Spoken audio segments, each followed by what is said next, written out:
Hai, Assalamualaikum warahmatullahi wabarakatuh. Salam sehat dan sejahtera selalu untuk Sobat Akupuntur dimanapun Anda berada. Jumpa lagi dengan saya, Dr. Agung Praetno, spesialis akupuntur medik. Pada video kali ini, saya akan membahas perspektif baru gangguan spektrum autis sebagai hasil dari pengamatan saya secara holistik.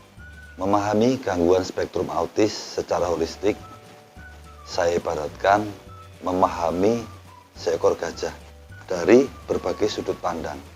Jadi tidak hanya dari sudut belakang, di mana tampak ekornya yang kecil, atau dari samping yang kelihatan telinganya lebar, badannya besar, atau bahkan dari depan yang hanya kelihatan belalainya aja yang panjang. Tapi saya berusaha memahami secara menyeluruh, yaitu dari berbagai sudut pandang. Juga saya berusaha memahami tentang kebiasaannya, kemudian interaksi sosialnya, perilakunya, dan lain sebagainya. Jadi dalam memahami gangguan spektrum autis secara holistik, saya berusaha memahami dari berbagai sudut pandang. Yang pertama, secara medis. Gangguan spektrum autis secara medis diketahui sebelum anak berusia 3 tahun, di mana terdapat abnormalitas dari 3 fungsi, yaitu komunikasi, interaksi sosial, dan perilaku yang berulang atau stereotipik.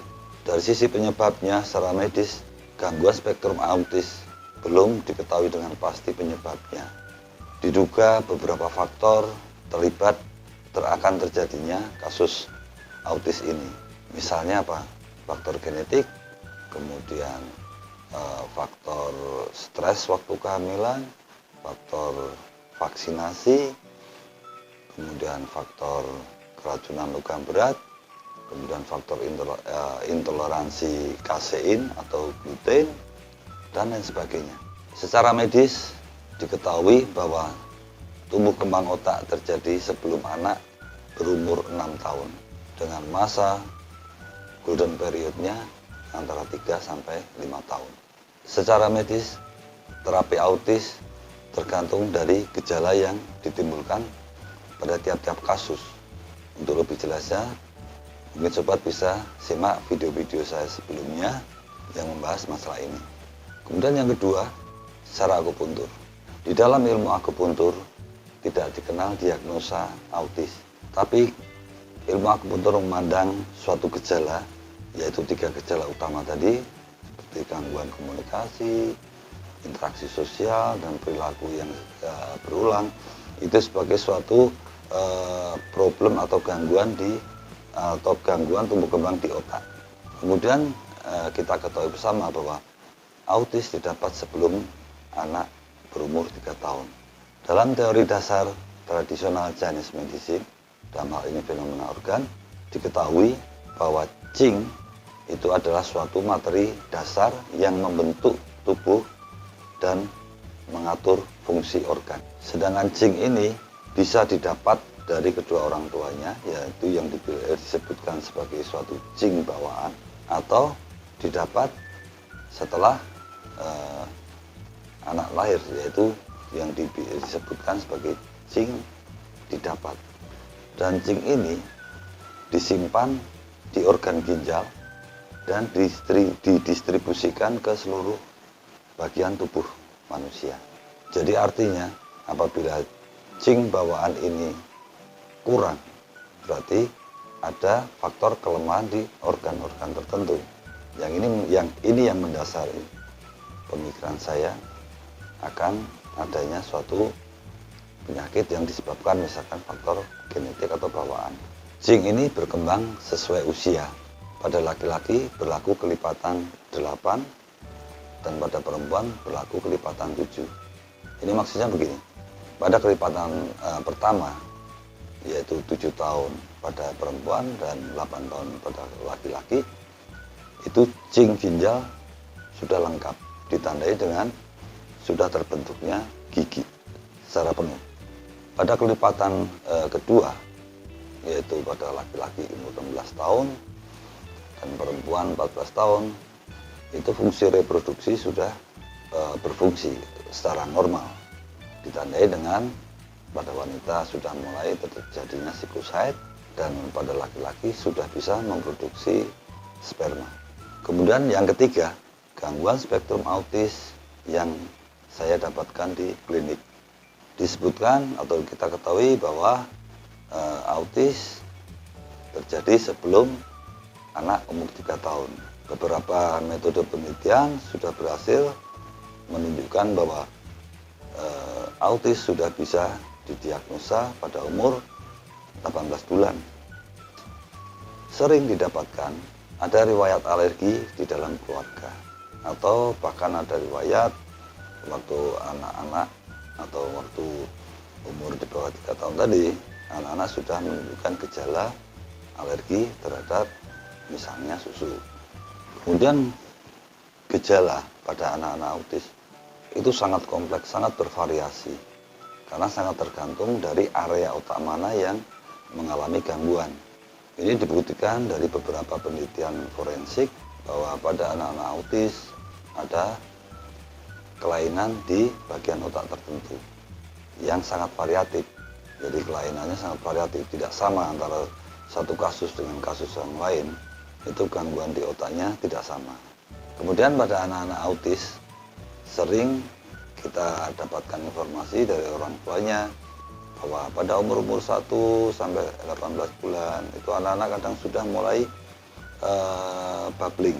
Tapi begitu bertambahnya umur, semakin lama semakin hilang dan akhirnya tidak keluar lagi. Itu beberapa kasus sering kita temui. Dan terapinya secara medis saat ini baru berdasarkan gejala apa yang ditimbulkan. Jadi tiap anak-anak perlakuan terapinya bisa berbeda-beda, tergantung dari gejala yang ditimbulkan atau yang terjadi pada masing-masing anak.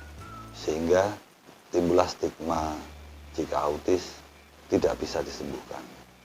Di atas dari hasil pengamatan saya terhadap 3 sudut pandang di atas dan beberapa literatur yang sempat saya baca, itu saya bisa sedikit memberi kesimpulan. Yang pertama, dari beberapa peneliti dikatakan bahwa pematangan sel saraf itu sangat tergantung adanya stimulus atau rangsangan dari luar, dan ini berlangsung dari umur anak 0 sampai 6 tahun dengan golden periodnya umur 3 sampai 5 tahun. Dan ini bersesuaian juga antara pemahaman secara medis dan secara tradisional Chinese medicine atau secara ilmu akupuntur. Kemudian yang kedua, kasus autis didapat sebelum anak berumur 3 tahun. Dalam pemahaman saya, ini berarti bahwa kasus-kasus autis ini mulai timbul gangguan setelah anak disapih atau setelah anak mendapat makanan tambahan.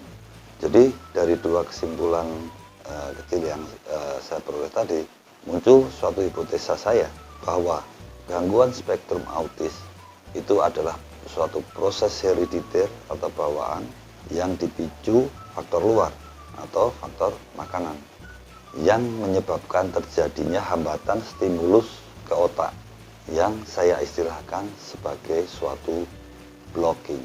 Ini juga saya pernah singgung di video saya sebelumnya. Sedangkan makanan sebagai penyebab tadi saya istilahkan sebagai suatu silent allergy. Karena apa? Karena pemahaman saya secara medis bahwa yang dapat menyebabkan suatu alergi adalah suatu protein. Sedangkan dalam kasus gangguan spektrum autis, penyebab blocking tadi atau penyebab alergi tadi itu tidak hanya berupa protein, tapi bisa juga berupa karbohidrat, logam berat, dan zat kimia tertentu lainnya. Dan tidak ada gejala spesifik seperti kasus alergi pada umumnya. Misalnya gangguan pada atau kelainan pada kulit, misalkan merah, gatal, pentol-pentol dan sebagainya, atau gangguan pada saluran pencernaan seperti muntah, diare, atau mungkin gangguan di saluran pernapasan, misalnya seperti batuk, pilek, sesak, atau asma, dan lain-lain. Tapi dalam kasus gangguan spektrum autis ini, gejala atau reaksi yang ditimbulkan dominannya di otak. Dan mekanismenya sendiri sampai saat ini saya belum tahu. Makanya saya anggap sebagai suatu silent allergy. Ada sih beberapa literatur yang kita baca bahwa ini disebabkan karena intoleransi kasein atau intoleransi gluten atau intoleransi gula, kemudian teori Lakigat, kemudian juga teori infeksi jamur dan lain sebagainya. Tapi ini tidak bisa memuaskan rasa penasaran saya atau pemahaman saya. Kenapa? Karena dengan bermacam-macam penyebab alergi tadi, dengan bermacam-macam jalur atau reaksi yang terjadi, tapi gejalanya pada satu simptom atau satu gejala, yaitu gangguan di otak. Dan ini yang belum bisa memuaskan saya, makanya saya anggap sebagai suatu silent allergy, walaupun saya sendiri belum paham ya, mekanismenya belum paham. Tapi ini untuk memudahkan pemahaman saya pribadi dalam menyusun formulasi terapi secara akupuntur dan secara holistik. Berhubungan dengan stigma negatif bahwa gangguan spektrum autis adalah suatu gangguan yang tidak bisa disembuhkan, begini koreksi saya. Seperti kita bahas di depan tadi, bahwa umur tumbuh kembang otak anak itu terjadi antara umur 0 sampai 6 tahun. Dan setelahnya cenderung melambat dan berhenti. Ini menjadi kunci. Jadi apabila pengobatan atau penanganannya terlambat ataupun belum maksimal, padahal umur anak sudah melampaui umur tumbuh kembang tadi, otomatis dampaknya gangguan yang masih tersisa itu akan cenderung ada terus sampai dewasa. Inilah yang menjadi anggapan atau stigma negatif tadi. Namun apabila penanganannya dilakukan optimal sebelum usia tumbuh kembang otak anak tadi berhenti, masih bisa diharapkan anak-anak autis tadi bisa hidup mandiri atau hidup normal. Itulah bantahan saya terhadap stigma negatif bahwa autis tidak bisa disembuhkan. Kemudian dari rangkaian analitik saya susun formulasi terapi yang saya kerjakan berdasarkan prinsip, yaitu tadi holistik, kemudian komprehensif, intensif, dan sedini mungkin. Jadi dengan acuan prinsip tadi, terapi yang saya lakukan yaitu saya usahakan sedini mungkin kita kasih pemahaman ke keluarga, terutama ke orang tua, akan masalah tumbuh kembang otak ini, kemudian efektivitas terapi, di mana paling efektif umur terapi yaitu 3 sampai 5 tahun, dan sebelum 7 tahun itu paling efektif, selebihnya mulai melambat. Kemudian saya juga berusaha mencari sumber masalah terjadinya blocking atau silent allergy tadi. Dan dengan pemahaman saya secara akupuntur magic, saya lakukan perbaikan dengan cara memperbaiki metabolisme tubuh secara keseluruhan, terutama kita arahkan di otak. Jadi perbaikan metabolisme di otak, kemudian juga memperbaiki sistem imun dari anak.